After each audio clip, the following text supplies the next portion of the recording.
today's video, I'm going to go over on how to make a tempo map. In the previous video, we talked about spotting a scene. We have our markers laid out and put in for the scene that we are scoring. This kind of gives an overall view of where we're at. So here we go. Let's dive in.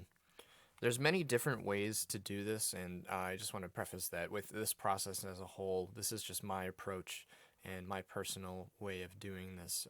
There's no wrong way, but there are definitely right ways. So this is definitely one of them that I found that works.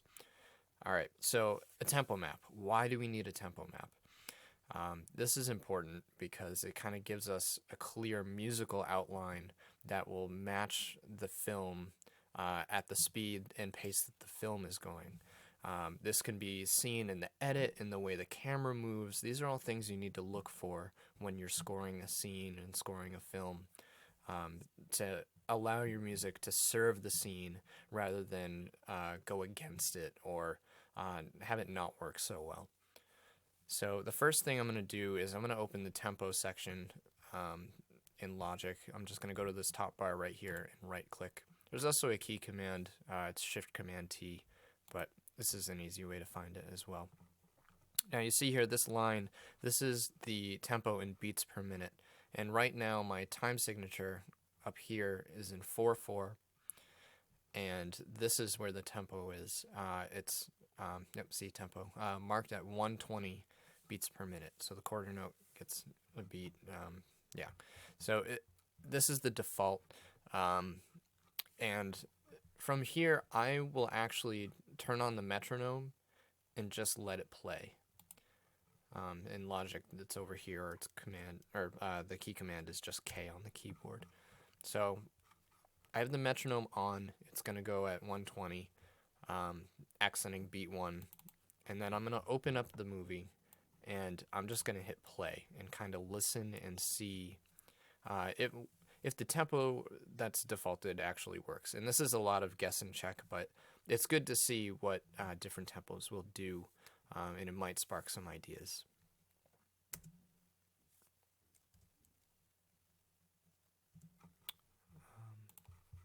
Sorry. Turn that on. There we go.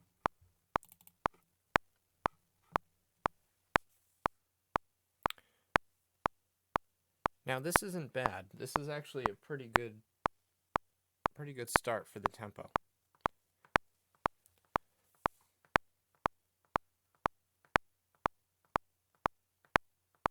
I think it's a tad fast, but it actually works. Let's go through that again. Start at the beginning.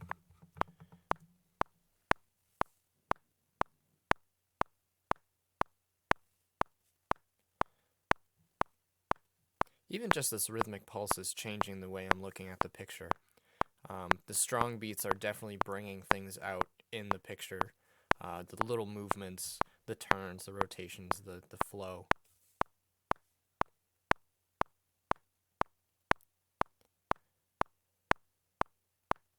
That's great. So right there, there's a strong beat when these kind of clouds disappear, and that's a really great arrival point that we marked earlier. So the tempo is already kind of lining up with that.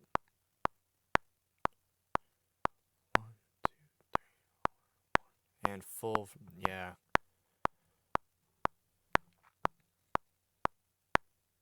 Oh, that's great too, having the bumper right there. Landing on a strong beat. That's what you want to go for, is you kind of want to aim for the strong beats in the scenario. So 120 is kind of fast, I think, in terms of like the way the pulse is feeling. So I'm actually going to change it, and there's a couple ways you can do this. You can enter up here. I'm going to drop it down by half, so I'm going to go half time, 60 beats per minute.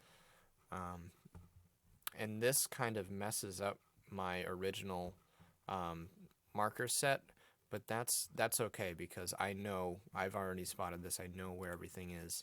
And if that happens, you can bring it back to 120 and just think like in longer beats.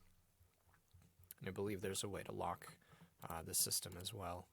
But that's fine. I'm just going to hide this for now and just strictly work with tempo.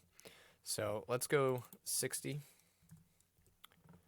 and I'm going to watch the film again, or watch the scene again here.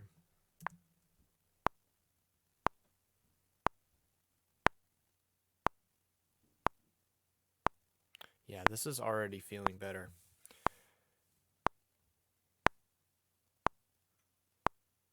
And even thinking subdivisions like eighth notes. Dun, dun, dun, dun, dun, dun, dun. Things are lining up rather well. Here's the big moment. Excellent. Yeah, I think 60 is the tempo I'm going to want to work with. Now, this, you can really mess around with the tempo in Logic. You can drop in different points. Like if I click on this bar here, I can change the tempo up or down at bar 3. And I can even take this line. I'm going to grab another point there. I'm going to take this line and let me expand this a bit so it's a little bigger, easier to work with. Go back here. This black dot, I can actually make a curve, and it will automate the tempo to slow down, so it kind of gives a natural retardando. And I can also make it go faster too, so I can accelerando as well. If I wanted a big change, you know, it'll actually play. The metronome will reflect that, and you can hear it. Here, let's try this. Let's go from 60 to 100. I'm just picking numbers at this point. It's really not anything that, nothing's predetermined or anything. I'm just kind of winging it. So here we go.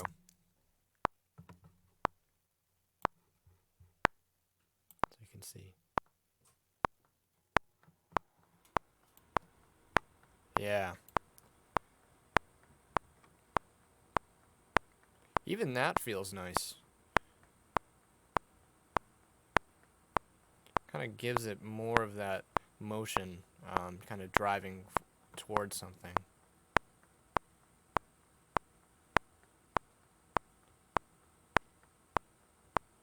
Now with that, I think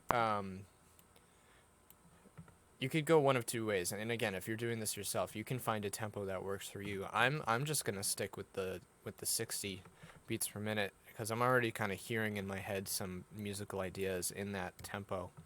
So just to get rid of that, you highlight and backspace, delete. Should be all set there. So now that my tempo map is set, I'm ready to go ahead and start scoring. So the next video I do will be about kind of my approach to instrumentation and vibe and what's going to match the scene, as well as what's, I guess, almost more important is what's not going to work with this in terms of instrumentation. So thanks for watching, and I'll see you on the next video real soon.